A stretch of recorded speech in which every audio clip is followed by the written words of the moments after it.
we'll have this discussion. Discussion? What discussion? This is a discussion combustion.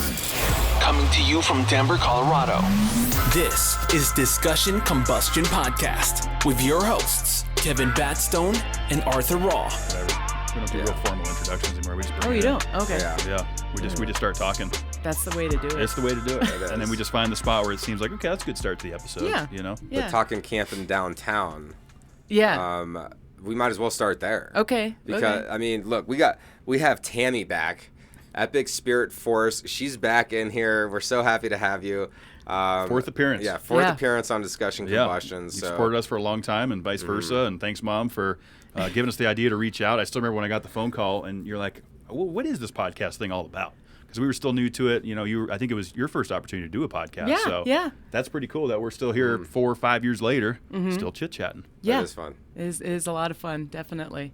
So that was just a quick background for any new listeners on this episode. Or viewers. But yeah, or viewers. So you do some extreme stuff though. You camp in winter conditions. Yes.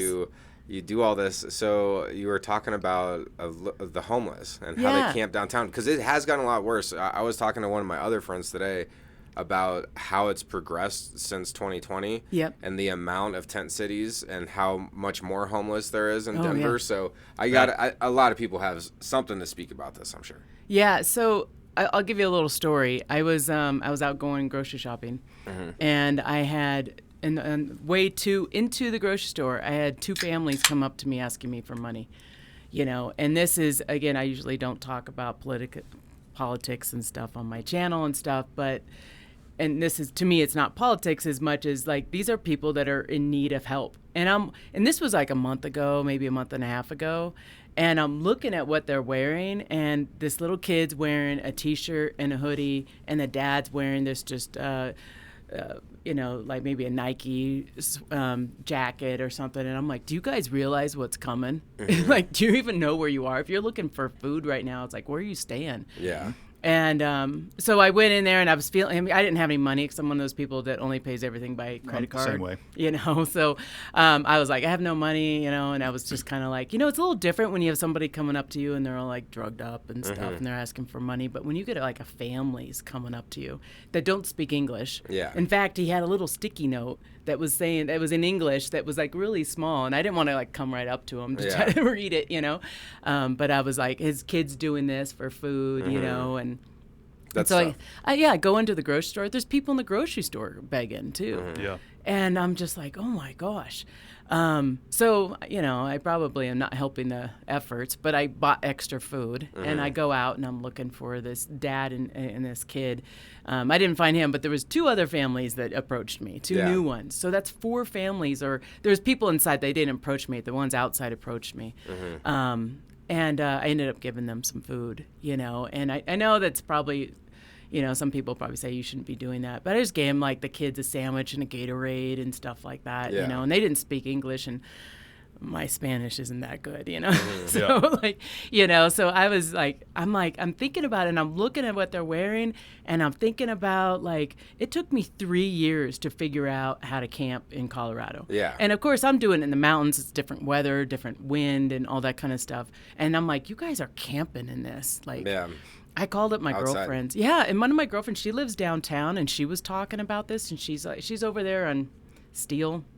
And I-25, that area right there. She's like, there's like 200 people outside my house right now camping. Yeah, like tent city. Yeah, it was. Yeah, it was. And I think they cleared it out since then, from what I hear a little bit. Because there's no, what was it, -7? My car was reading on Monday. Yeah. That's, yeah. And I think the weather that I've camped in, the least amount of temperature it is, it's like, I think it was -5. Really? And I'll tell you, like, Brutal. that hurt. Sure. That hurt. Yeah. It was surviving all night long. And yeah, some of these people, I'm watching the news and stuff. Part of me wants to go down there and just talk to these people, but I don't speak Spanish, and, you know, but they have the little heater buddies with them and stuff. You know, have you guys seen it? Like, Oh, yeah. Yeah, for sure. I mean, I had a story just today when I was in the grocery store. Guy, he was holding he had a dozen roses, and he had his phone, like Google Translate, like he was speaking into it, and then it would go to English, and it was like, you know, I'll give you this rose if you make a generous donation to help mi familia with food and stuff like that. And same thing. I mean, was wearing nice clothes. I mean, probably wasn't clothed for -7 temperatures or anything like that. But then I noticed as I looked across the parking lot, there was another. I don't know if it was like they were all together, but very similar. They were asking other people on that side, and they were giving out like flowers for exchange for a donation to help them, which is an interesting way to go about it. But the fact remains that we're seeing it all over the city, all over Aurora, Denver. There's a huge influx of Venezuelan refugees. A lot of migrants have come here. A lot of refugees from a bunch of different areas. And I think we have to refer to them as migrants now, is the politically correct term. Oh, migrants? Okay. Not refugees? I don't know. I was told. Immigrants. Migrants? I thought immigrants. Okay. I thought it was immigrants. I was told that it was now no longer politically correct. It's migrants. I'm sorry. I didn't know. Everything is offensive, apparently. Yeah. But the fact remains is there's an issue that needs to be addressed. Yes. And, Denver, I think, has at least made, from what I can tell, some sort of efforts with these vacant hotels we talked about on Happy Friday and trying to utilize some of those as homeless shelters. But at what point do you run out of inventory to do that? I mean, you can't just keep going. Something has to happen. Yeah. Something has to change. And these people are hungry. Yep. They're not just like cold and stuff. They're hungry. And so I'm leaving the grocery store and I'm feeling for these people and I'm like, what should I do? What can I do? And it's like, for me, my female side wants to protect these kids. You know what I mean? Like, I want to bring them in, but it's like, I don't know if I don't trust people in my house. I don't know who these people are. They're hungry. They're going to steal whatever it is. I mean, at some point is how I see it, is they're going to start stealing. Chances are, yeah. Once they're out of their money, and I don't know if they're getting money from the government or whatever it may be. Again, that's the politics part of it that, I hear stories on both sides. So, but I'm like, they're going to get really hungry. Mm-hmm. And they don't have the gear like I have that I have been saving up for 3 years. Like more you than 3 years. Like Yeah. I've been saving. Like my gear is like top quality gear. Best you can get. Yeah, and it's like, and I'm still like surviving in it. You know what I mean? And when I'm in a tent, and I'm trying to look, and again, I'm only seeing videos online and stuff, but I'm trying to see like what is it that they have in their tents, and they got blankets and stuff. Yeah. You know how many blankets you got to have to be in -7-degree weather? Yeah. And Chicago's going through this too. And I feel for the people, but I also was like, you guys came from the jungle without researching anything, knowing there's opportunities in the U.S. So you just go into the U.S., not even realize that our weather's a lot different than down in the jungle. It's extreme. Yeah. Oh yeah, a lot different, and you're not prepared for that. Yeah. That's the biggest thing. I mean, the key to battle is preparation, and you got to battle these elements for sure if you're going to be out in them. Like you said, I mean, the coldest you said was about -5. Was that wind chill? Does the tent break a lot of that, or does it still? Do you feel the wind chill? You feel it. You feel it. I mean, it gets in one way or the other. Yeah, it does. I think I did a winter backpacking trip here in Colorado, and it was actually towards the foothills. And it was, I think it was like 10 degrees, but it was windy because I was up on the top of this hill and my tent was like leaning over on me, and that was cold. I mean, you get a little bit of wind, and it was windy here this last, when the weather was changing and stuff. That was windy. It was really windy. We were out in it last week shooting our promo clip, and you just see our clothes flying around. It was right before the extreme cold hit. Yeah, it was whipping. That what would they call it? The polar vortex that came in. Yes. I mean, it came in with a vengeance. Yeah. And it was quick. I mean, temperature was dropping like a rock. Yeah, and now it's going to be 50 degrees. Yeah. Yeah, that's swimming weather in my mind, personally. Welcome to Denver, huh? Going for a dip. Oh, you know it, man. You know it. So I hear you're exercising. Well, I saw it on one of your other podcasts. Yeah. You're a swimmer now. Yeah, well, so swimming has always been something that has been important to me. So, like, when I was in my early 20s, I started to swim all the time. And it helped my back pain. I was doing roofing work, carrying shingles all the time, so up ladders, my back was hurting. Yeah. And then ever since I swam for that year or whatever, I've never had the back pain again.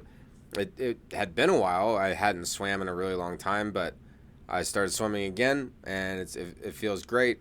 And I guess the moral of the story is that if you make a commitment and you actually stick to it, even when you don't want to do it, yes, and you still do it, then you start to see results after time passes. So, I've been fortunate to be able to kind of have my bounce back on my health journey with a lot of different areas, and I'm just trying to keep it up. I feel like with this cold that came through, I'm like in a little bit of a lull. Okay. Like I walked today, but I didn't go on like a walk. I try to do like 3 miles a day or something. Oh, good. But I didn't walk at all for like 4 days. So I'm trying to snap back, if I'm just being honest, But yeah, I love swimming. I'm looking forward to getting back in the pool for sure. So my daughter swims, and she does it. She races. In fact, she's racing right now. Competitively, okay. Yeah, she's racing right now. As we speak. As we speak, yeah. Wow. So she actually, this last weekend she raced, and she dropped her time by 4 seconds, which is huge. That's a massive. huge That's a thing. huge In drop. racing, that's huge. That's huge. I used to be a runner, and so like if I drop it by 1 second, because I'm Yeah. a sprinter, I was like, oh my gosh, I would like That's huge. celebrate that night. She dropped it by 4 seconds. That's amazing. Yeah. So yeah, swimming, it takes a lot out of you. Well, it's my favorite workout. It's low impact, right? You also get to work like every single muscle in your body. Like in 20 minutes, I'll work almost every single muscle in my body. And then that with walking, doing stairs, and I also wear like a weighted vest when I walk. So it's like, okay. 30 pounds extra weight. Where do you get those? I've I've never heard of that I before. just found it. I'll show you where I found it. I found it Okay. online. Yeah, I'll show you once we get off. Yeah. But it's awesome, and it's changed the game and really helped my glutes out. And so I'll like do the stairs with the vest on as well, and then intermittent fasting. Like if you do these kind of things, you really commit and like just do a couple things. Like sometimes I'll only swim 12 minutes on the day. Yeah. Like only 12 minutes. Like that 12 minutes is not that much time. But I feel consistent. I feel the result. Yeah, I can feel it and like see it. So Yeah. you just gotta stick to it. Oh, that's great. Yeah. And So- like competitive swimming is hard. I've never done competitive swimming though. Yeah. It's always been leisure for me. So Yeah. your daughter's like on another level. Yeah. Well, you would think she's an Olympian because like she is like hardcore in it. She swims 6 days a week. Oh, wow. Is That's what she does. dedication. Oh yeah. So she actually ended up taking because she got a cold, so she took like 3 or 4 days off, and she had energy. She came over to my house last night and she was all like energetic and stuff. I'm like, oh, I have my daughter back because usually when Yeah. she comes home, she's like, Mom, Drained. hungry. Hungry. Depleted. No. Yes, it was nice to have her back. That is good. So she's doing like, is it like the competitive swimming where like I'm picturing like the road, like what Michael Phelps did, like Yeah. Olympic swimming? Yeah. In those big pools. She's doing it for high school. Okay. Yeah, she's doing high school swim. So That's incredible. yeah, she made it into varsity her freshman year. So proud mom, Absolutely. She's not the fastest swimmer out there, but she's probably one of the most dedicated swimmers out there. So I'm like, part of me is like just a proud mom because I think I raised some really strong women. Both my daughters are very like dedicated and determined. To get something done, and I feel like I'm a good mom for that. As you should. That's you exciting to should. hear because Yeah. I mean, Yeah. generally speaking, the youth now I feel like is kind of unmotivated. Yeah. They just want to look at screens all the time. They're not out there wanting to do swimming or hiking or even camping. Right. Right. They're like, oh, that seems like a lot of work. Yeah. So that's good to see that there is still some youth out there getting after it that are dedicated. That is exciting. and excited about something. Yeah, and I think it's because I pushed them a lot. You know what I mean? So even when they didn't want to go, I said, "You're going." Like I have videos on my channel of my younger daughter in a little tiny backpack, and all she had was stuffed animals in it. Or I had her when I think they first started. My little one started backpacking when she was like 4 years old or something. But they didn't want to go. Yeah. But when they were out there, they're like, "Oh, Mom, this is fun." You Yeah. know? Yeah. See. Yeah. Yeah, and so now my older daughter, she's in college now, and she skis. Like she's you would think she's an Olympian for skiing because she's all about any day that she could ski, she's skiing. She's doing it. Yeah, Okay. Is she just a downhill skier? Like, does she do the moguls or whatever they are? Yeah, she does moguls, but she's mostly about speed. So she likes to tell me how fast she's going. Just ripping down the hill? Yeah, I'm just I would not do she's well with one that. of those girls that you're just like, she just like I went and go skiing with her. Blowing right by. Yeah. Yeah, we went off the chairlift and like she's already down the hill by the time I'm like getting off the hill to get off the chair. You know That's what I mean? funny. So Are you like a novice skier? me? Yeah. Oh well, I've been skiing since I was probably 8 years old. So you're more than a novice. You're experienced. I'm experienced, but I wouldn't say I'm on the black diamonds. Yeah. Like I'll do those every once in a while, but I'm not the blue skier. You like to enjoy it. Yeah. My friends say, "Oh, you make it look easy," and I took this year off skiing, so next year I'm getting a pass. I told myself I'm getting a pass next year. Yeah, that's fun. Once you have all the equipment and you're set up for something like that, you got to continue to do it. Yeah.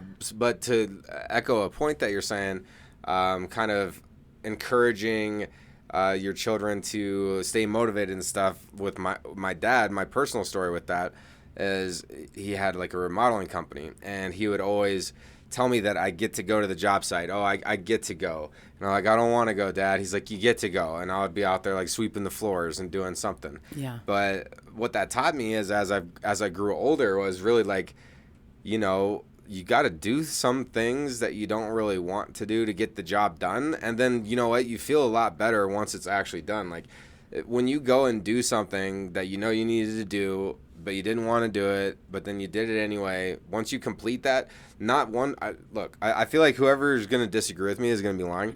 But, like, if you don't feel achieved and fulfilled after doing something that you didn't want to do because you needed to do it and you did it anyway, if that all makes sense. Oh, yeah. Yeah, you're going to feel fulfilled after doing that. For sure. How many times do you hear, like, I'm so glad I came. Yeah. I didn't want to go, but I'm glad they ended up having a good time. And, yeah, to your point, actually, you know, Papa Lee there, it stuck with me as well. It's not something you have to do. It's something you get to do. Yeah. Yes. You know, if you just look at it like that, and it's hard to say that to a little kid because they just want to play video games and goof off. But you get them out there and they start feeling a little bit of, you know, self-achievement. That's going to snowball. Yeah. Yeah. It makes an effect over life. Yeah. It does. Yeah, it does. So regarding that jacket you were talking about when you were hiking and stuff. Oh, right? the pound. The 30. 30 pounds that you have. Mm-hmm. So the reason why I'm interested in that is because you know how I teach backpacking classes to women. Yeah. So I would tell them you need to carry at least 20 pounds. Uh-huh. But I didn't know what to tell them what to buy. I was like, just put a bunch of water in your backpack. Yeah, you know what I mean? It works. That's what I was doing. I found this one. So there's all these different options for this stuff. Like you can buy a vest that then you put weights in that vest. That's like a more expensive option because then you could like do it out. And so the one that I ended up finding was the most cost effective in my opinion. And it was like a weighted vest that's basically filled with sand. So it's like weighted in the front and the back. Okay. And then the heaviest I could find was like a 25 pound. And then I put 5 1-pound sandbags into the pouch that it has, which made it like 30 pounds. Okay. And then you just go on a walk with that, like, because the walks were getting easy for me. And then, so, you know, I start wearing that on my walks. Like, sure, it wrecks your shoulders and you get really red in the shoulders because it's heavy. But over time, like, it really does.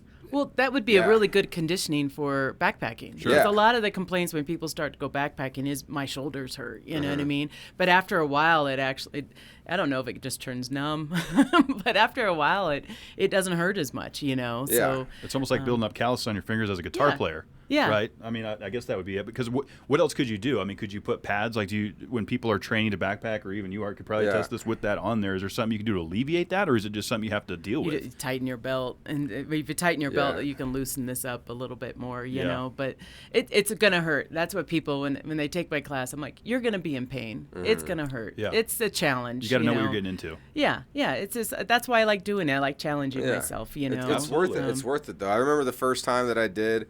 Because I would always do like 3 miles with the pack on, and it was like challenging when I first started. And I remember one day I was like, I'm gonna do 6 miles with this thing, and it was brutal. Like I wanted to take it off so bad, and like that is part of the lesson is like you're just gonna be a little uncomfortable doing this, and that's just the way it is. And you're gonna show yourself that you have resilience and strength to see it through. Yeah, and that I feel is like part of the point.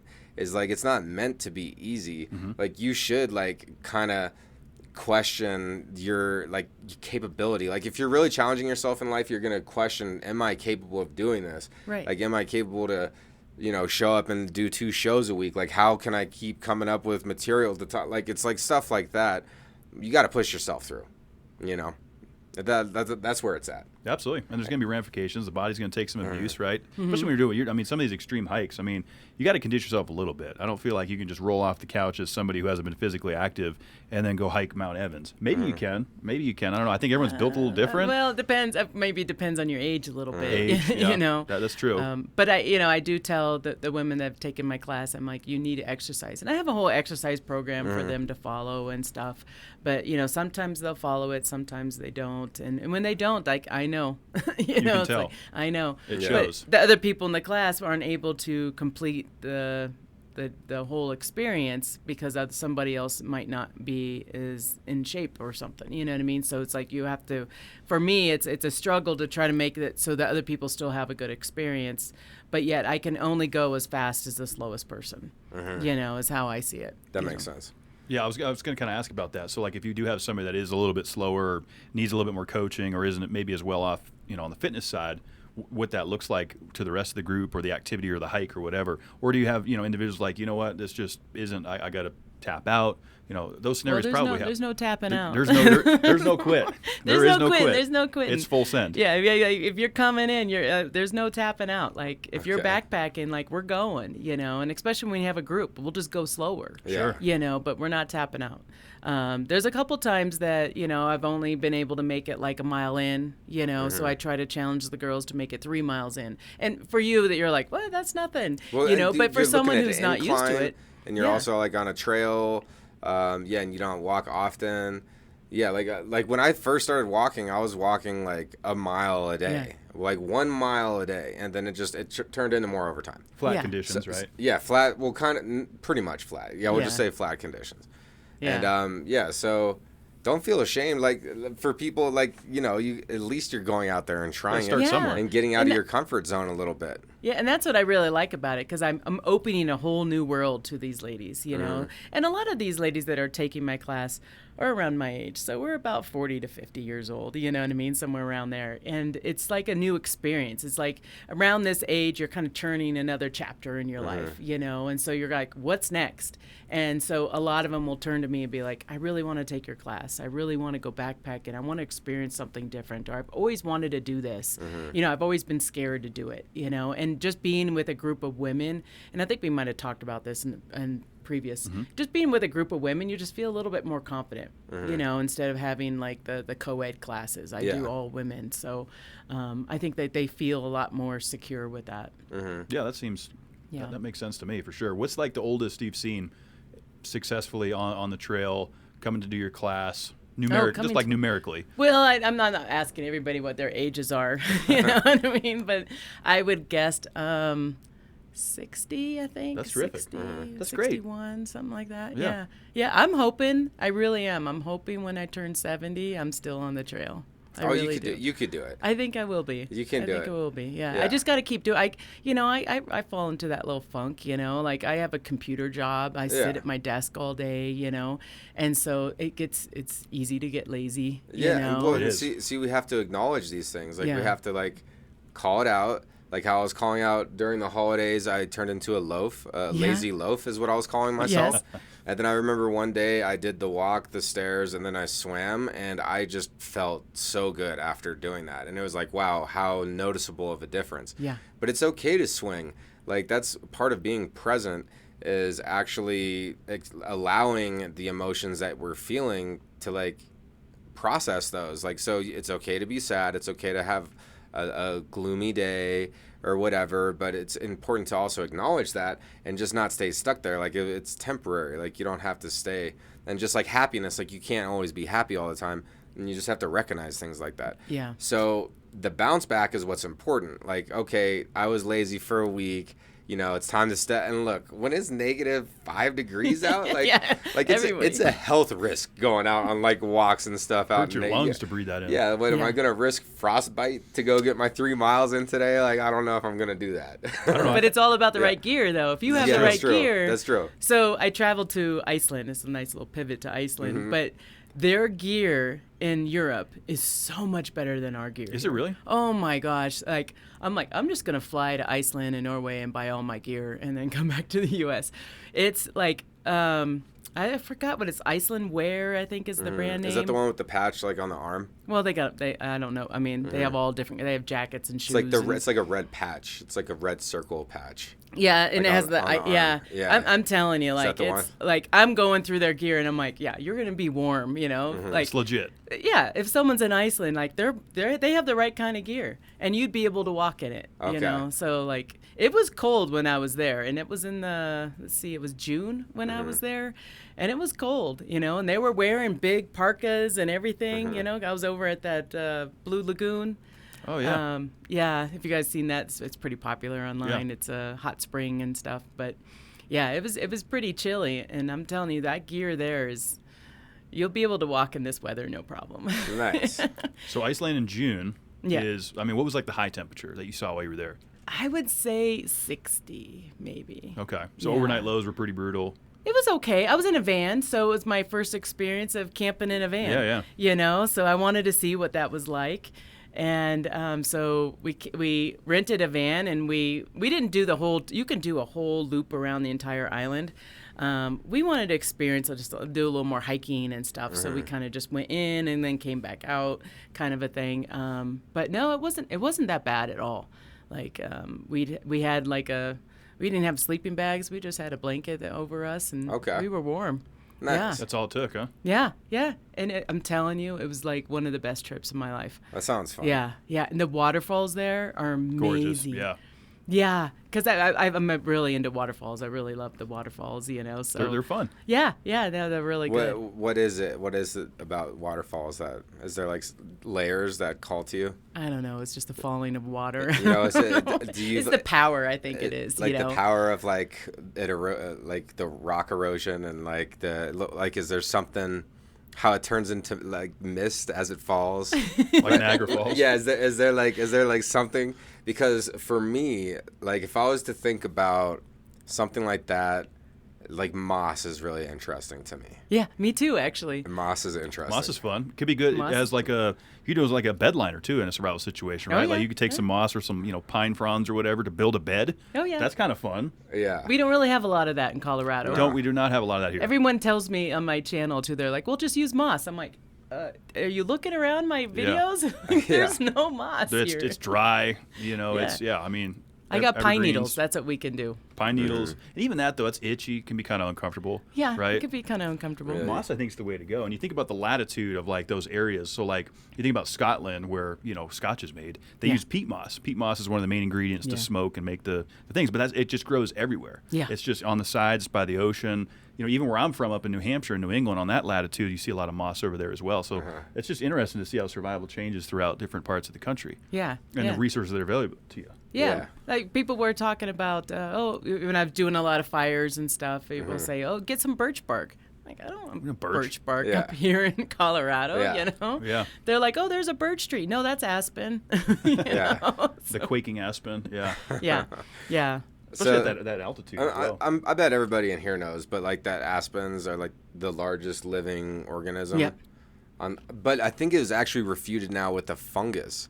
Like there's actually a fungus that connects all of the plants in a forest, and like it actually distributes and communicates to help distribute water distribution between all different fauna. Well, then I just learned something new today. I think I did too. So I'm pretty sure. What's the fungus? I don't know, but it's like a newer thing. Like last year, my brother sent it to me. I read it. Like there's this whole fungus that helps regulate water distribution of the forest. Yeah, that's pretty interesting. It's like the brain of the forest to help everything communicate. Must be in certain forests, though. I'm guessing. Probably not every forest. Yeah. Yeah. But I also have a fascination with waterfalls. In fact, I bought a waterfall for my apartment because the sound of the running water is really it's tranquil. Soothing. It's tranquil. It's nice. Yeah, in my house, I actually have a spot for a waterfall. Okay. When you say waterfall, I don't know if it's a waterfall. Because to me, what I like about the waterfalls is the power of it. Just like the it's loud. Yes, the energy that's coming out of these huge waterfalls. Yeah, like it's just amazing. Yeah. The sound of water in general, like the waves hitting the beach, or I have a fish tank. I got a big old fish tank with African cichlids, and so just hearing the sound of them swimming, or hearing the the filter and everything running in there, just water in general. You can hear them swim. Oh yeah, they swim. Splash around. They splash up at the top of the tank, or sometimes they'll bang into the side of the glass. They're wow. African cichlids are pretty aggressive. Okay. When it comes to their swimming. Note to self. Yes. I've learned something again new. That's right. So you have a spot for your waterfall. So you don't have a waterfall? I don't have a waterfall yet. But you have like a pre-planned spot for one? Yeah. Well, so Okay. I built the cabin. Yeah. So the cabin's built. I've closed on my cabin up in the mountains. Congratulations. Thank you. Congratulations. Yeah, that was a lot of work. It was. 3 years. Yes. So I ran out of funds. That happens. It does. So I have a nice spot where it's going to be at. Okay. So I just put a picture there now, but it's like okay. I even have a plug for it too, because I put the plug right on the wall. Specifically for the fall. Just for the waterfall, Yeah. or the little water feature or something like that. Kind of like a spa feature almost, kind of waterfall. That's the vibes I get with your waterfalls. Like you're walking into a spa, it's running down this little rock formation. So yeah, it's like this. It's like about 3 feet tall, and it is basically just square, and the water comes from the top and goes down low. It's nice. It has some lights. I hung some artificial vines behind it to like give it like this whole garden theme. And honestly, like I love the jungle theme. Like Yes. I would like more actual plant. I have some real plants in my apartment, but a lot of the green in there is artificial plants. So I'll admit that I would like to get more real plants. But Just then like in here. Yeah, like in here. But then I do rock the humidifier, and so you get it all misty. You walk in there, it's like misty. You got all your plants hanging. You got your waterfall happening, and then I set up some different like some light features and stuff, so I could get like a galaxy light theme going. You could change the color, the hues. So, you know, you make it your own sanctuary. And you talking about waterfalls really brought me down that path. So I thank you for that. Oh, you're welcome then. Yeah. What's your favorite feature of nature, Kevin? I mean, I love it all. What is it? The mountains? What? I mean, I've been in Colorado 16 years now, Yeah. so getting to experience the mountains has been tremendous. Camp, like I remember camping St. Mary's Glacier and then summiting James Peak was one of my first experiences with intense. high altitude. I'd never hiked and summited a peak like that. And I know 13,600 feet, somewhere in there. It's not quite, what some of these experts do, but I just remember being up there looking at the Continental Divide and being like, this is epic. This is powerful. And just what it took to get up there, eating beef jerky and rehydrating and just appreciating nature in that moment. I was in way better shape then. I drink too much beer now, which we're going to dial in this year. As you have a beer. As I have a beer. Thanks, Bud Light. We're going to dial it in. And I want to get back out there. I do. So do you feel the altitude when you come up, like, at a certain point? Like, I can tell you where I feel it. I feel it about 11,000. My cabin's at 10,000. I would say 10,000 is where I can start to notice. Okay. The first thing I notice is how quickly I'm out of breath. Okay. Right. That's the first sign for me. And then if I am drinking at altitude, that's the other sign. Yep. Which typically, if I'm camping, I'm having some beers around the fire. Yes. Yeah. And it's like, okay, now I'm feeling like I'm at altitude. Yep. Those, I think, are the two biggest things I feel. I don't really get altitude sickness. I know some people do. They feel ill when they get up there. I don't know if you've experienced that with maybe some of your hikers. Yeah. Well, so I experienced it myself, and I also had somebody in one of my classes have altitude issues where we almost had to carry her down. And I told her, because again, I'm more of the tough love kind of person, know. And I told her, I said, we are not calling, search and rescue to come get you. Yeah. I was like, we are coming down, And she ended up being a really good friend of mine. So, I was singing, which is like, you really don't want me to sing, But I just know a certain song that she likes, and I started singing it. And so eventually, as she was going down the mountain, she's singing it a little bit because I need her to stay, focused and stuff. So I'm singing this song, and she's like leaning on me, and I'm like, it's not that I'm carrying her. There's no way I could carry her down a mountain, but it gets to a point. She said her legs turned completely numb. Wow. Right. She didn't even know she was moving because I would even say left, right. You know what I mean? And like her mind, she couldn't stop talking. So that's what I was trying to get her to sing and stuff. But I've had it with me. I was hiking my own. I was hiking Grayson Torrey. And I got to about 13.5.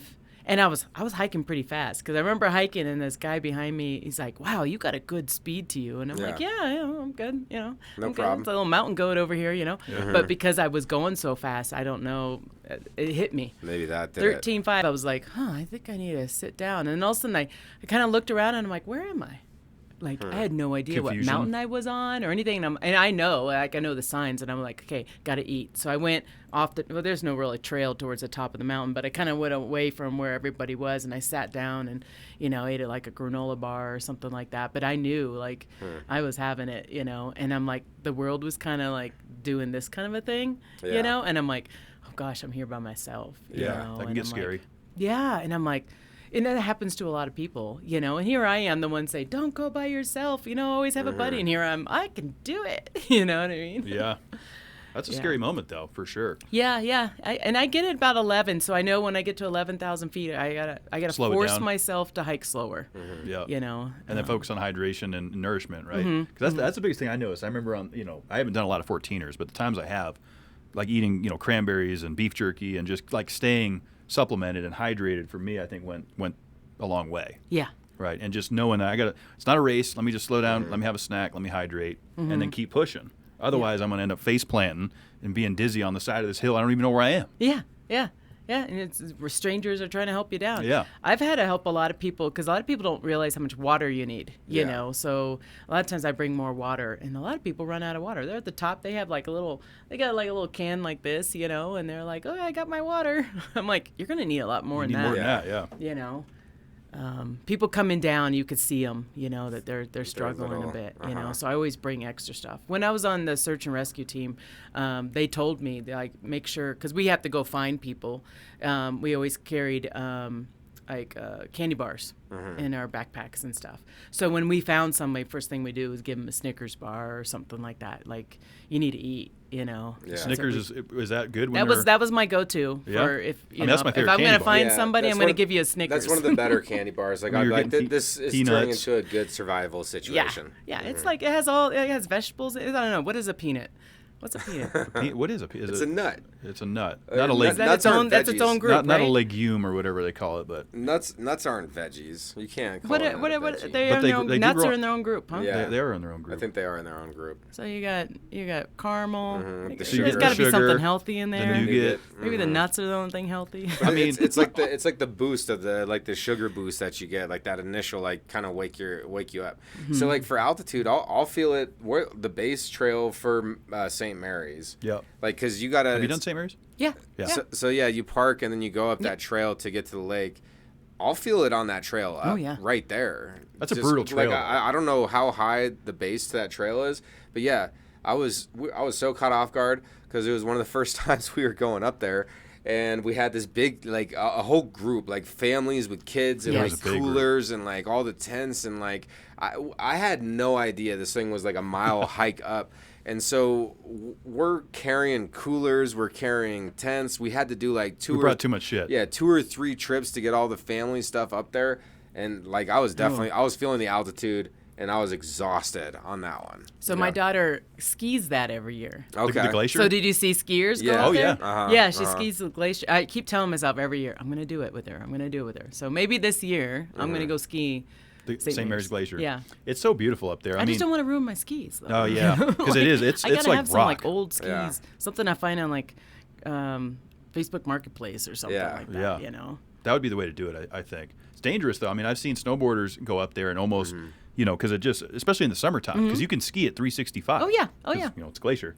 But people will cut it close. I mean, they're sliding right there where it's just rock and on a water stream coming off of the glacier. But it's changed a lot, too, though. I mean, Colorado's gotten so much more popular. When we were camping back then in 2010, 2011, a lot of people didn't know you could camp up there. Now you go up there, it is swamped with everybody because it's a 45-minute drive from, you know, Denver. Yeah. You can be up there in Idaho Springs, just north. And I see people swimming in that lake. I'm like, are you nuts? And they cliff dive on the they cliff dive, on yeah. the opposite side. Yeah. It's fun crazy. up there, though. It is fun up there. It's fun getting up into nature, and like we were saying before we started recording, I didn't have a chance to camp this year. Last year. So I have to camp this year because it's already 2024 is nuts. Yeah, we got to camp. We got to get a camping trip for sure. Where should we go, Tammy? Where's the best camping spot? Top 3 camping spots in Colorado. Well, what do you want to do? Relax, fish, and have epic scenery. Wait, I did camp last year. I camped in the prairies. Oh yeah, he camped. I didn't. So I like The prairies? Yeah, so I like camped Over on the other side, the east side? Yeah, I camped on the east side because I had never camped in the prairies before, and it ended up being really cool because we went and got this spot, and it was surrounded by all this tall grass. And so you're just hanging out, and all this grass is kind of swaying around.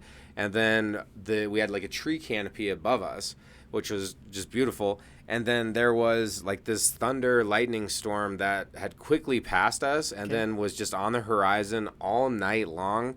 So you were just sitting there with the tall grass, watching this lightning, this thunderstorm in the distance.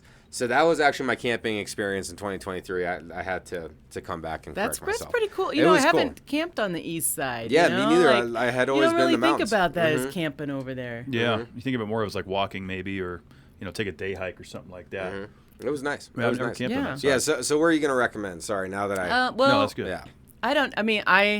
I love Buena Vista. I do too. And everybody pronounces it differently, but that's how I I got a pronounce slap it. on the wrist on live action on the podcast for pronouncing it wrong by somebody. Oh, did I pronounce it right? I don't know. He's Ryan Chris. Remember that? I do I said remember Buena Vista, and he's like, "Let me slap you." Yeah, he slapped his wrist. He did. What the hell? Yeah, no, I love it over there. So, you know, you got the big river there too. So I would look at somewhere to camp over there. So there's some places that are really open. Now, I'm not really a car camper, so for me to recommend some car camping, Lost Creek Wilderness is pretty good, you know, usually because it's closer to Denver and stuff, but it can get kind of crowded there, you know. That's the thing, is it like those 45-minute drives, everyone wants that quick, let me go camp in the woods. Yeah. And that's what you're going to get. Yeah. Packed. Yeah, and a lot of people are shooting their guns off there, you know, because I used to hike around there, and all of a sudden you hear this gunshot. I'm like, hello. Yep. Yeah. You know, like, I'm here. I'm out here in this direction, please. Yes. I think I did camp there, actually, because I remember hearing the gunshots. Oh, so yeah, you know that was before about I was a gun owner, so I didn't bring my guns up there, but yeah. Yeah. How How about the San Juan area? Do you ever camp down there? Yeah, it was a while ago. Like Pagosa? Yeah. In fact, I might be camping there this next summer because I want to take all the kids and stuff down there and, you know, camp at the White Sands or something like that. Oh, that'd be nice. Yeah, so you could backpack in the White Sands. It was the hardest backpacking trip I've ever done in my life. Okay, and I've done a lot of them. Is it because the sand? Because you're walking on the sand the whole time? Like, literally take your, your really crappy gear. Yeah. Do not take good gear there. And you're walking, so every step you walk, you're like going down 2 steps. You know It's like what quicksand. I mean? Yeah, but you have to go a mile in, they say. Okay. So you, in order to, you have to get a permit and stuff, but you have to go a mile in, and once you're a mile in, then you can camp. Well, all of a sudden the storm comes, and it's windy, and can you imagine what it's like when it's windy in a sand dune? Oh, I got exfoliated. I was looking through and in fact I rescued a little moth, you know, that was stuck, and I was just like, of course he was probably fine, but it was the hardest hiking I've ever done in my life, and it was 1 mile On sand. wow. on sand. Was this like Alamos area at the dunes? That's our Pagosa Springs area. Pagosa? I didn't know there was dunes out there. Yeah, well, it's, I mean, I'm just trying to say that's the biggest city I think. Yeah, that's the near San there, Juan but- area. Because you got Del Norte. You got a couple cities out there, little towns. Yeah, little towns out there. You go, west of Walsenburg, and it's a unique drive. You go over Wolf Creek Pass, which is really pretty. Yep. I wouldn't recommend driving that in January, but No, and my friend keeps wanting me to go skiing over there, and I'm like, I don't know. The Wolf it's Creek? a bit of drive, you know, to get down there. it's a hike. Oh yeah, It really is. She's from New Mexico, so that's why she goes up there. So she's like, "Oh, we'll just meet in the middle." I'm like, "No," It's not really because I in the got middle. skiing right here. It's like pretty much my backyard. you Yeah. know? I'm going to drive 5.5 hours. 'Cause that's 5.5, 6 to Pagosa is about from here. It's a good hike. And then Durango, you know, Silverton, that area. Have you ever done the Four Corners down there, like past Cortez? Yep. That's pretty fun. Yep. Stood in the Four Corners. I have too. Yeah. Did the famous, you know, tourist picture. Yeah. I had to do it. I went to college for 2 years in Durango, so Fort Lewis College. So you're pretty familiar with Durango. Yeah, That's a fun town. Oh, it was fun. Yeah, it was fun. And I was a big ski bum, you know. They had a bus on campus. And so when I'm done with my class, I grab my skis, get on the bus, and go right to the ski slopes, and then get back. And you know, and I was skiing with Olympians, and they were a lot different. Like I was skiing my normal, you know, and they're doing these jumps on the side and stuff, you know. And I was just like, but I skied with them. You know? I could keep up with the speed, you know. You just weren't doing any triple backflips or I anything? wasn't, you know. And it was actually, I came from California, so this was back in '92. And I came from California to Colorado, and I didn't have ski pants or anything. I was wearing jeans. They're like, "You're wearing jeans?" I'm like, and I had no money, you know. I was a poor college student. I was like $50 a month is all I had, you know. So, I learned. So you made do. I may do. You made do with the jeans. Do you still have that pair of jeans? I don't have that pair of jeans, but my first pair of ski pants I still have. Okay. And I actually just wore them the other day, and I'm like, they still fit. Still kind fit? of. Okay. Kind Kind of a little bit. Kind of a little Like tight. Might unbutton that top button. But Yeah. That's funny. That is funny. Yeah. But I'd be wearing jeans underneath those. Now I can't wear anything underneath those, you know. Yeah. Just ski pants. Just ski pants. I'm good. Yeah. You got to have the right gear. Yeah, That's it's what it all comes out about of. gear. It's Yep. all about gear. That's what we were talking about in the opening. I went to the Denver game a couple weeks ago. My New England Patriots were in town, and I bundled up for this game because it was cold. Yeah. And then we saw the Kansas City. I don't know how much into football you are, but Kansas City playoff game last week was -7 at kickoff, and apparently 12 people got frostbitten really? during that game and had to be treated. Oh, jeez. I mean, that's cold. We just got done Yeah. talking about those conditions Well, with you're the out wind there for and 3 to 4 hours, right? Yep, It's plus- just standing there. plus tailgating and walking back to the car or whatever. Just my experience here, it was about 11 when I went to that game, and I had like long johns with my jeans over it, and I layered up hat. I use those toasty toes, you know, those warmers. That don't work for me. Did they work for you? They worked. Oh. They worked because I knew my boots were going to get cold. Yeah. And so I even swapped them out. I brought like a couple packs. Oh, good for you. The thing is, they don't last very long. I felt like I got maybe 2.5 hours of heat out of them. Yeah. So toasty toes, if we're doing a review on them, just buy a lot of them if you want them to be useful. You know, they didn't work for you? They never worked for me. So you felt zero heat at all? Zero. Really? And I have put those things on so many times in my ski boots and stuff. But now they have ski boots that have heaters. I'm debating this next year if I'm going to get They have that. built-in heaters? Is it battery powered? In your ski boot. Wow. Interesting. I'd never heard of that. Yeah. I mean, that's a great invention. Yeah, and socks. I have socks that have, you know, like they have a little battery pack, and you can heat up your feet. Because I get that problem where my feet turn white. Well, yeah, stuff. and once your feet turn cold, like, you're cold everywhere. Yeah. Like, I've always been told that, too. Like, you keep your feet warm, then you stay warm. The second your feet get cold, then you're just cold everywhere. Yeah. Your feet and your head, it's hard I feel to get like. over it, yeah. Right, because your heat escapes from your head. Yeah. So if you can keep the heat in, right? Yeah. So where cold comes in, don't let it escape kind of thing. Mm-hmm. I guess that would be kind of the two areas. But for me, it's like any extremity, my hands, like I'm sure doing the winter camp you've done, like you lose dexterity and like you can't even open anything. Everything's just frozen solid, it feels like. Well, I was on the top of a mountain skiing one time, and I took off my glasses just to take a picture because it was really beautiful. And it was windy, so you could see like the peaks, and the snow was kind of coming over the peaks. I'm like, oh, I got to capture it. And so you take your gloves off. And literally, I couldn't push the button to take the photo. Oh, geez. That's By a the horrible time I feeling. took my gloves off, I was like, oh my gosh. Yeah, that's a tough feeling. Try to like get a fire going when you can't do that. Yeah, you can't. Yeah. It's no good. No, it's no good at all. It's no good. Yeah, yeah. I that really cold night that I was camping, and I was doing it in my tent, and I have a little stove that I put in my tent. It's like I call it my Viking tent, so it's an A-frame tent, and I have a little stove there. I don't know. Again, I don't know what the temperature was, but I would say it was -5. Let's just say. And I couldn't get my lighter to work. Even if I had it on me and stuff, Yeah. it was still too cold. Jeez. And so I was just like, I don't know what I'm going to do, but I got to get this fire going now, or I got to bail, you know. So I was like, well, you know, this is my channel, so we'll figure it out, you know. So I put the record button on, and as I'm figuring it out, and it was real. Like some people are like, oh, it's fake. I'm like, no, this was real. The lighter didn't work. Then I had those matches, Strike Anywhere matches. They didn't work. Oh, those are the. I almost cussed on your. Like, You're those allowed. are bad. You're allowed to, yeah. Oh, I am. Yeah. Yeah, you're good. Those are really bad. So it's like every time they were breaking, and I was like, fuck, you know. Yeah. Yeah. And so I did flint and steel. That's how I got it. Flint and steel. Steel wool? Yeah. I feel like I remember Well, seeing that part, like and like there was like you were so relieved Yeah. when you actually had like caught it. Well, it was 'cause do or die. Well, that's Yeah. maybe next time I come on your show, I'll bring one of those. I don't think I did that, huh? No, I don't think you brought that, but at least last time you were on. So you were doing a flint to steel wool? Yeah, well, so it was. I did.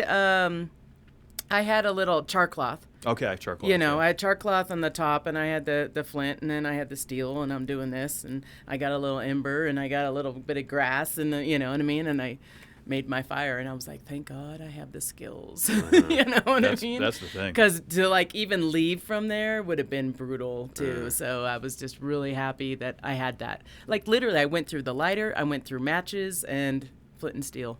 Wow. Which is, you know, that's what the Vikings did way back when, you know. So Isn't that crazy? Like the oldest of all the technologies that you had was the one that came through and still worked. yeah, Like yeah. the old But school. you still one. had The to old know school the one. technique, Yeah. right? Because there's still a technique to it. Oh yeah, there's technique. You I'll know, bring just- it next time. Yeah. And you guys can try it. You know, my daughter, she's got it down. Like she's got it really. Yeah, it's pretty cool. So how long did it take? Like once you identify, okay, these are the resources I'm going to use to get this fire going. How long did it take? Like how many attempts? What did you have to do? Now that the matches and the lighter are out. Well, it was a couple of years ago, so I got to try to remember. But I would guess it'd probably be like 10 minutes. 10 or minutes. something. Yeah. Yeah. Because I feel like most people they get pretty discouraged, right? Especially, I mean, obviously in that scenario we're not going to be looking at a drill or whatever that's called when you A hand drill, A hand yeah. drill, yeah. A lot of people give up on that. Obviously their hands start to hurt. That takes on average 20 to 30 minutes. I've heard anywhere somewhere in there. Yeah, if you're really good. I've seen some guys do it. They can do it pretty fast. But flint and steel. I've done the bow drill. That's the one that works for me the best. Oh, but, yeah. But even that, I get a cramp on my side. The bow drill. You know, Is that the one where you have like the shoestring or something yeah, where it kind of goes it's back like and a bow, forth? So so you do the bow drill, but that one's hard. Like that one you got to really prepare for. So I can do it better if I have like a teammate. So like if Madison, my other daughter, if she's holding the bow too, and I'm holding the bow, and we're doing go it back and together. forth. We can get it. But if I'm doing it on my own, there's a 50% chance. Man, 40%. Yeah. You know, that I'll be able to get it before I like die out. Poop out. That's- Yeah, That's but what- a guy can do it almost every time. If I can set you up, and I bet you could do it. In 10 minutes, 10 to 15 minutes. Yeah, or less, yeah. Or less. Yeah, depending on how strong you are. That's, yeah. You know, because it has a lot to do with strength too. And the rhythm, too. Like, you got to Yep. keep that friction heating up to get that ember. Yeah. I remember watching Dave But I can Canterbury. like set you up. I'm like, hey, don't move now. You know what I mean? And I'd be like, it's all you're, good. You're the coach. Yeah. I like that. Yeah, I mean, with some guidance and you're willing to listen, like you can usually get stuff done. Oh, yeah. Yeah. When you know how to do it, you can coach someone how to do it. Yeah. Okay, you got the right angle, the right amount of pressure. Because the other thing with that bow drill, right, is the friction on your hand. You got to have something between you and the top of it so it's not digging into your hand, right? Well, you have something on top, but I have a certain like position that I get in, you know, and I don't teach that in my class because it's really hard and I say hard for women. I'm not trying to put down women. There's a lot of strong women out there, but the average woman is going to have a hard time doing it, you know, where the average guy, not that hard, you know, I feel. I mean, from my experience, because people, I've taught it to guys and they got it down right away, you know. Once they know the technique. Yeah, once they know the technique, they got it, you know. We're going to have to do that next time. Not that we're going to try and start a fire in the studio, but we'll give it a go. Give it a go.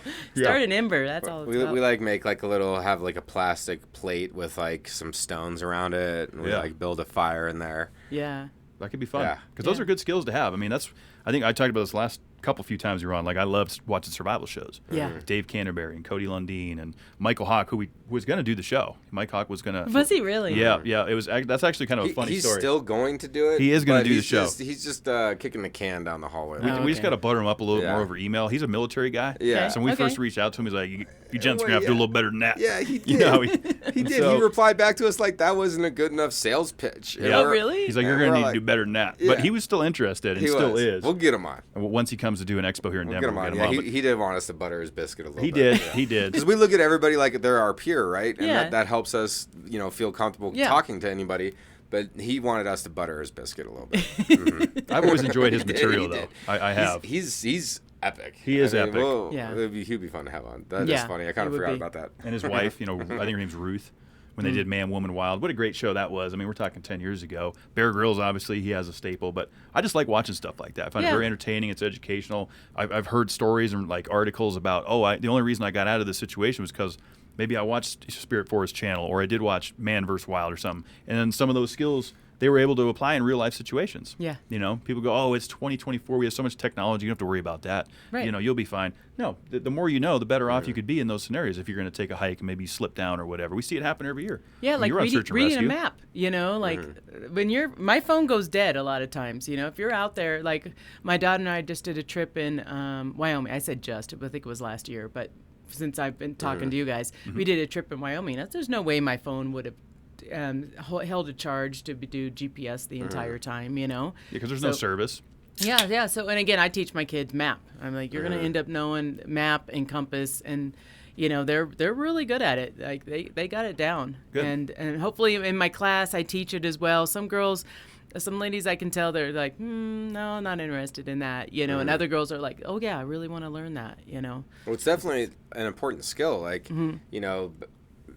the mapping and all that. Like if you can read a map and like identify where you're at, then you can get out of basically anything. Yeah. Because technology, it's convenient, but it didn't always exist, and it won't always exist, or it won't always work.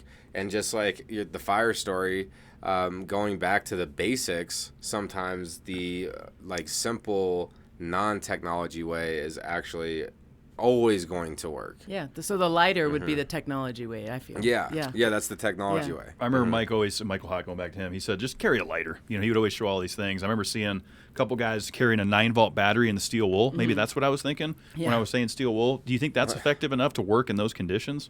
I wouldn't carry that. that 9 would volt never steel be in wool? my pack. So Yeah. I don't know if I've tried that or not. I might have tried that, but So my concern is if you're solely relying on that and that fails, like you should have a backup fire plan, right? Yeah. And so you're saying the number one recommendation would be a lighter. Yeah. To always just have a lighter on you, having a lighter, whether it gets wet or not. And then what's the number 2 backup? Matches, or are you going with the? I would go with fire rod. Okay. Yeah, that'd be my number 2 is a fire rod. Fair. Yep. Let's see. After the fire rod, matches. Not the strike anywhere one. So those have been proven not to strike anywhere. It's a marketing scheme. Those ones that like you strike it and you can put it in water and take it out of water. You know, those are like they're like a torch. You know, those are pretty good. They're probably a little spendy though, huh? And you don't get. I've never seen well, those. if it's your life, I'd spend it in the money water. on that. Yeah. Yeah, I've never seen the one where you could take it, put it into the water. Waterproof Well, matches. there's another thing I should grab. So. Yeah. So have you tried that? Oh, yeah. You've actually like dipped it. Yeah, you dip it in the water and take it back out, and it's still lit. Yeah, it's still Wow. lit. You could do it with like regular matches if you put some wax on them and stuff. You could do it where you can dip it in water and I was gonna say there has to be some sort of accelerant on there to keep that flame going, right? Yeah. Something has to be on there, whatever that is. Yeah. Well, I'll bring those matches. Just remind me, and I'll bring them. On your next visit. Oh, you have a fire. We'll set the sprinkler off and ruin all of our equipment. We'll just have to make sure. Yeah. I think those things are set up where it has to melt. Oh, Like okay. The plastic. So thing, we're safe then, Yeah, right? the plastic thing has to melt. So it's like Yeah. if it was just if we just had smoke in here, like it's not gonna set. Yeah, it'll just be a anything little bit of off. smoke from a match. You know? Yeah. I think we can handle it. I mean, the last studio we were shooting sparks off the Spirit Forest knife. Yeah. You yeah. know, that was pretty fun. That Yeah, was that's epic. I'm assuming you still have that knife Yeah. and it's in action. Oh yeah. That's good. Yeah. I have like 60 knives. I have a problem. I Whoa. like buying survival knives. Oh, okay. I like yeah. that. That's fun. It's an issue. It's a collecting thing, It's a or you're just collecting like, thing. Yeah. this one's yeah. cool. It's kind of like Yeah. art with his Some shoes people might say I recently. have too Yes, much yes. gear. You know, I did get rid of some tents, so I only have. I think I have 8 tents now. Okay. But I do want this new tent that's out in REI. But Hey. it's $1,000. Hey, this stuff Whoa. is cool. This stuff is cool. Like when you get into it, like that's one of my things I'm trying to do this year is decrease my spending on things that I don't need. Yeah. Like I don't need anything really. So other than like eating and like Essentials. paying for like my rent and stuff, like I shouldn't be buying anything at all. And I've been failing that so far this year. But I feel like we're only in a couple weeks in. But I was supposed to not be doing it. So I feel like I have all the things that I want and I don't need. Like I feel like I accomplished that. Mm-hmm. So I gotta tone it down too. So no more buying knives for you. Yeah. Relax on the. No, on- but I on the- need on the this tents, on the $1,000 tents. Yeah. I want to know I'm more sure, about this tent. I'm sure. What makes this thing worth $1,000? It's lightweight. Is that what it is? Yeah, because your 10 is one of the heaviest things in your pack. I would love to go ultralight, just to say, like 20 pounds. I got my whole Yeah. pack. Right now, my pack's about 32. Okay. You know, and that's a huge difference between 32 and That's a 20. big deal. Maybe It you know is. that because It you're is. carrying all your sandbags. You It know? is. But So it's basically you're paying for it being ultralight, but still having the features of, wind resistant, cold Oh, yeah. temperatures. That's what makes. That's where the value is. yeah. Okay. Yeah. Interesting. And I've never been in a tent that's that expensive, to be honest with you. I think the most expensive tent I've been in is like $700. Okay. So, which is not much. I mean, there's a lot of people out there that have some expensive tents, you Oh, yeah. know.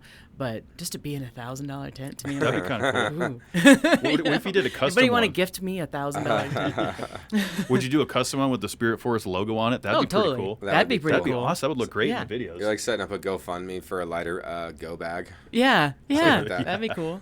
Yeah, because they even got my packs. It's pretty heavy. You know, I like my pack, but it's pretty heavy just by itself. You know, they got some pretty lightweight packs. You know, there's all these tricks and stuff. You know, it's like I think I might want to get into that. You know, I'm looking for some new Shed video some weight. content. Just start shedding weight and going backpacking. I want to go backpacking a lot more this summer. Last summer I didn't go as much. I was living in vans. Yeah. Which is still pretty cool. yeah. I'd That's be pretty cool. curious to do that at one point. Do like some van life. I see a lot of people talk about it, and they make it look really fun. There's a lot of channels that do it, and it's it just looks like something fun to experience. I would love to do it on a beach trip. You know, Oh, yeah. coming down the beach Like or go something. do Cali, go drive through Big Sur. Have your and all that. surfboard sticking out of the sand right Yeah. next to your There van. you Yeah. That'd be cool. So I did a van trip in Norway, and so I'm half Norwegian and half Swedish, and I wanted to see my culture. And so for my daughter's high school graduation, her present was for me to take her wherever she wanted to go. And of course, I was pushing Norway. You know what I mean? Because I was like, I've never been there. You know, our family's from there. I like to see where we're from. And she's like, Mom, we're going to go to Norway. So I got so excited. So that's when we rented this van. And I'm telling you, Norway is set up for camping. That's It awesome. is just like you go to every little town. They have pull in your van. You're right there, right on the river. You see the fjords, or you see this huge mountain range. It's unbelievable. I would move there in a heartbeat. Really? Yeah, I would move there in a heartbeat. Really, it's like that. Oh yeah. I've heard that's good camping. Madison called it Colorado on steroids. Is what she called it. Yeah. I've heard about Switzerland too, but I don't know much about that area. Oh, I've been there. So hiking the Alps. Yeah. So their trails there are much different than in the U.S. Their trails go straight up. In the U.S. where we have these like switchbacks. Switchbacks, yeah. Because we're wussies, you know what I mean? That's fair. I always think it's funny. We're hiking in the Alps and the trail just goes straight up, and I'm like, where's the switchback? Yeah. It's just You're straight on incline. you're on your tippy toes the entire time up the mountain. That sounds brutal. Sounds like a calf birder. Yeah. That It sounds was. brutal. It was. And it's funny because where was I? Interlaken. I was over there, and so they're selling all this hiking gear and stuff, So they're all. I'm not really into trekking poles. That's not my thing. Maybe later in life I might be. I'm just not into it right now. But they're selling all these trekking poles. So all these tourists are buying all these trekking poles, to go hiking, and they're taking the gondola up the mountain, and they're at the top, and they're walking around the top With these And my poles. friend and I were like, we're not taking the gondola. We took the gondola down. Yeah. They're like, what do you? Even the guy that we bought the ticket from, he's like, most people take the both ways. We're like, no, we're gonna walk up. He's like, you're crazy. You're like, yes. Yeah. Sometimes it's fun to be the crazy one. Like swimming midwinter, but we have an outdoor pool, but it's heated, right? Yeah. So it's still warm So, water. oh, you're swimming outside. Yeah. When you say you're swimming. Yeah. But I'll wear like a swim cap. And it's like during the summertime, like I'm out in that pool, and like everybody's using the pool during the summertime. Everyone's relaxing at the pool. Well, I go there to work, so I'm like hanging out, and I'm like, these people, they don't really understand the pool like I understand it. Like I'm kind of being a little judgy at this point. Yeah. And then I don't know. Somebody one time, he's like, yeah, and there's always that one crazy guy. There's this crazy guy swimming all winter long and this and that. And I'm like, that's me, man. I'm like, I am that crazy guy. But it's fun doing stuff like that. So that is and how satisfying was hiking up and like accomplishing that and getting to the top, and then how grateful were you for the gondola down? Oh yeah. Oh, You know? I mean, to me, going down is harder than going up. Yeah. Would you say most scenarios? Yeah. Just on the knees and. Yeah, the knees. So 14ers, I can go up all the way to the 14er. I'm fine. Coming down, I'm like, oh gosh, this is gonna be tough. Yeah. I And, usually you're have worried to about stop. falling coming down too. Like I feel like there's a Slip risk. greater falling risk coming down. Oh, I've never had going that. up. I've never had that No? fear. No, No. it's not that. It's just my knees. Yeah. That's where you feel it the most. I feel it the most going down. Yeah. Well, I mean, you're putting a lot. I mean, every step you're putting a lot of pressure on that joint, right? Because Yeah. you're essentially putting the brakes on. Yeah. And your knees is what's taking all that impact. Yep. Exactly. Wow. Yeah. So it's such a pleasure catching up with you. I can't believe we've known you coming up on like 5 years right now. I know. But you know how we do this when we start getting closer to the end. We We have always. a Would You Rather, too, for Oh. Tammy this Oh. week. Oh yeah, I almost completely forgot about that. That was the only thing we had scripted. Yeah. So the one Oh. thing that we had scripted, I forgot. So we have 2 questions for you. Okay. First, we're gonna hit you with the Would You Rather, and Okay. it's a survival scenario. Would you rather? Got it. Okay. So you're in a plane. The plane crashes. Unfortunately, you're the only survivor, so it's just you. Would you rather the plane crash on a deserted island, or would you rather the plane crash on like a wintry, like a winter frozen land? Winter frozen land. So you would prefer to be in the frozen cold In the tundra. opposed to deserted island. Well, I'm assuming a deserted island. I can't get off the island. I can get off the wintry. There's probably people, and again, I don't know the scenario. So in my head, the plane crashed in the mountains. I'm gonna take the way down. Yeah. So- Build me some skis. Yeah. Ski your way out. So we're Skiway. allowed to kind of make up rules with this Oh, a little okay. bit. Okay. Yeah, we can kind of make up our own rules. Yeah. Because Kevin, he decided the Well, we'll find out what I decided on tomorrow's Happy Yeah. Friday. Okay, yeah. Because we did have this Would You Yeah, Rather yeah. on Happy Friday tomorrow. That's true. That is true. But there's a lot of pros and cons because you think about the conditions, right? If you're on an island, you got a little bit warmer conditions. You can collect rainwater. You got coconuts, bamboo. Maybe you can build a raft and get off. Maybe you have a Wilson scenario like Tom Hanks. I Yeah. don't know. Yeah, maybe. But I don't know. Like in my scenario that I see it now, if it's out in like Russia in the middle of nowhere, I probably would say Siberia. I'll take the desert island, But if I'm seeing it on a mountain where eventually I'm going to can get get out. so I can hike down that mountain. Okay. Probably a better chance of getting out alive on the mountain, I think. Yeah, and getting to people. Yeah. Find Yeah. a river, find a town. Yeah. Hopefully I wouldn't there's know what road to or do on something. a desert island. My skills aren't there. Or deserted. Like it's like there's stuff that you could survive with on the island, Okay. but it's on an island. Yeah. Yeah. That's a tough one. It's an Yeah. island. Yeah, you're out Like, there. could you build a raft? Who knows? You think you could build I a don't raft? know anything about Yeah. building rafts. I don't really. I don't deal with- either. Other than what I've Yeah. seen in the movies and shows. And then to Yeah. go Tying out, bamboo together. go out in the ocean and your own. You gotta home- get over Oh, that. And the ocean's a fear of mine, actually. Yeah. Is So, it? like, even I have a paddleboard, and I went out in the ocean, and I'm like, ooh, I want to stay next to the shore. Because, it gets windy on a paddleboard. You just go off. And, so I have a little bit of a fear of that, Okay. Yeah, the ocean Yeah. can be pretty unforgiving. Yeah, I'm not, I mean, I love the ocean. I like looking at it, but, You don't want to be in the middle of it. Yeah. Yeah, it's a little scary. Yeah, it is. I noticed that when I was on a cruise. I was on a cruise ship, and just late at night, I was looking overboard. I'm like, man, it's dark. You can't see anything but water. I'm like, if I were to go overboard, that's it. Yeah. Yeah. No one will ever know who I am again. Yeah. That's the end. Yeah. I don't think they're surviving that in the middle of the ocean. No, No. I don't. I would have a hard time with that. It's a tough one. For sure. Yeah, I have some nightmares about that from time to time. Now, if I was a sailor or something, I probably would choose that because that person has the skills. I do not have the skills in the ocean. I'm a mountain girl. Yep, you Yeah. got to stay in your lane and know where your strengths Yep, are. yep. I like that. Okay, that's a good answer. Tune into a Happy Friday America tomorrow to get Kevin and I's answers. Sometimes when you do recording dates, different days, it's easy to get Forget it what we mixed say up. on what show. Yeah, it happens easy. So we're gonna ask you the classic discussion combustion question. For the fourth time. You know what it is. I don't remember. You'll remember. It's been 2 years. Kevin, you hit her with Yeah, it has been 2 years. Yeah. So if you could offer humanity one piece of advice that if everybody heard this tomorrow morning when they woke up to start their day, what would that be? Know your purpose. Oh, should I think about it? No, if you know it, yeah. No, if it's that quick, that's meant to be. Knowing your purpose. Know Know your purpose. So I what like is it? it. What does that mean to you then? Like, what is knowing your purpose? Like, what would be an example? It's for like you? I think we all have like a purpose in life. We all have a goal and a dream, and I think that we're all trying to figure out what is it. What is our purpose? And that's something that I always kind of strive for. Is like, why am I here? What am I trying to accomplish? And if you don't have that kind of goal, that kind of drive, you're just kind of floating. You don't really belong anywhere. Life is happening. Yeah. So it's like if you know your purpose, and it's a lot of times people don't know it, Yeah. and your journey is just figuring that out, and hopefully when you're on your deathbed, you're like, I know what I was here for, Yeah. and I'm good. I'm ready to go Do you now. feel comfortable sharing your purpose?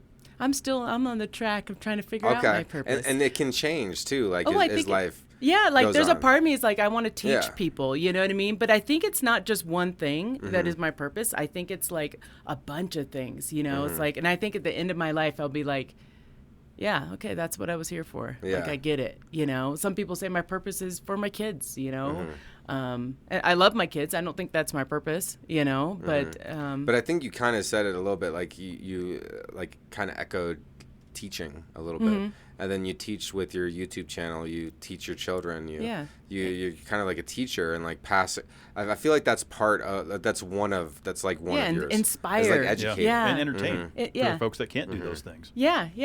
I like inspiring people. Like I get really excited when I'm excited about someone and I can like, rub it off on somebody else, and then they get excited about their passion, That's what gives me the sparks, Okay. Yeah.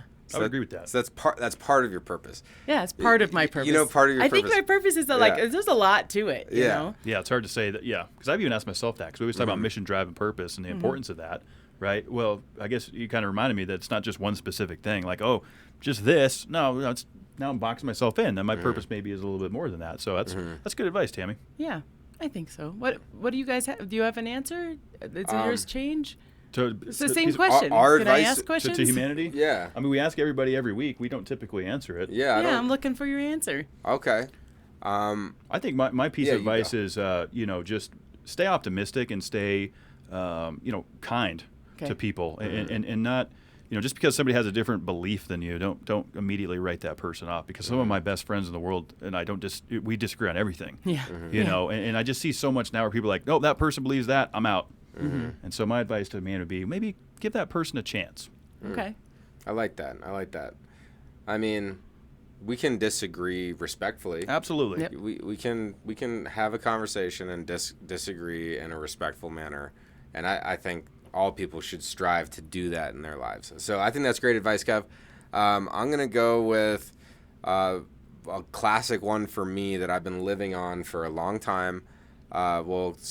3 years now, and that's doing the right thing for the right reason, even if it's hard to do. And it's the last part that's the caveat. Do the right thing, right reason. That sounds easy, but even if it's the hard thing to do, that's like, okay, like, all right, how committed am I really to doing the right thing? And if you do things the right way, even if it's hard and you still see it through, then it's done the right way. Yeah. Normally, like if you cut corners and stuff, like you got to go back and fix it anyway.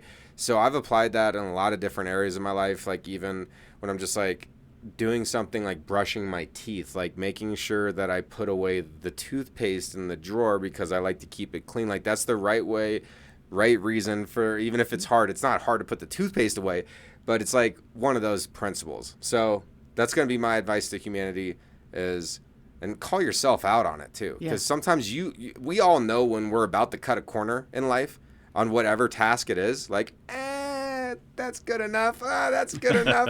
Like it's that good enough mentality. You got to get that out of here. It has to do it right, even if it's difficult. Full send. And then to kind of go full circle into our conversation, that's when you get that reward when you push through, like that we talked about, and when you go do things that you don't want to do or you see it through. So yeah, thanks for asking us back. Yeah. We don't usually get that one back at us. I haven't even really thought about that. I like your answer though. That was a good one. Yeah, thank you. That's good. It kind of goes with what you're doing right now with the swimming and stuff, and just kind of focusing on yourself a little bit, and trying to make you the best person. Yeah. I mean, when you are making big moves in life, it takes years to see that hammer swing.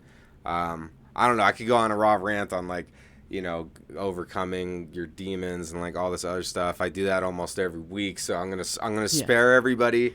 But yeah, it's important, and I feel like my purpose, and I agree with Kev. There can be more than one purpose, which you also said, but is to help motivate people. That's why I feel like I'm here.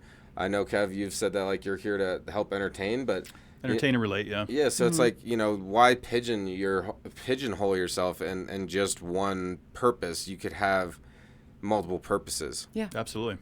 Yeah. Yeah. So here we go into the deep stuff. This is what happens on Discussion Combustion. I like it. It's fun. And this could turn into a whole Rogan. We could be here for 3 hours. But, amazingly, if you see the timestamp, you probably wouldn't believe how long we've already gone.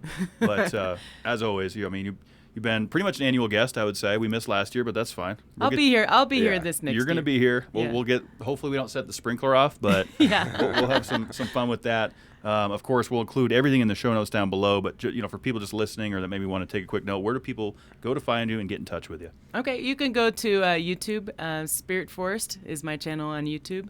I'm also on Instagram at Spirit Forest Bear. So. Perfect. Excellent. Yeah, we'll include that all down below, of course, so we can get people in touch with you and keep this revolving door spinning. Maybe one day we'll get on a Spirit Forest YouTube video. Yeah. I'm going to change it up this year. I want to go back into more camping stuff. I've been building a cabin for a long time, traveling a bit. This year I'm going to go back to camping. So. I like it. Look forward to seeing it. Yeah, me too. I mean, getting out into nature truly does change your energy and like whole demeanor. Yes. And then you appreciate life on a different level. So I love what you do. Keep doing it. You've been so great to get to know, and every single time you hang out with us and have these episodes, it's just always such a fun time. So cheers to having you in. As the Vikings would say, skull. Skull. Yes. Until the next one, Tammy, thanks again for being here. Always fun catching up. Thank you.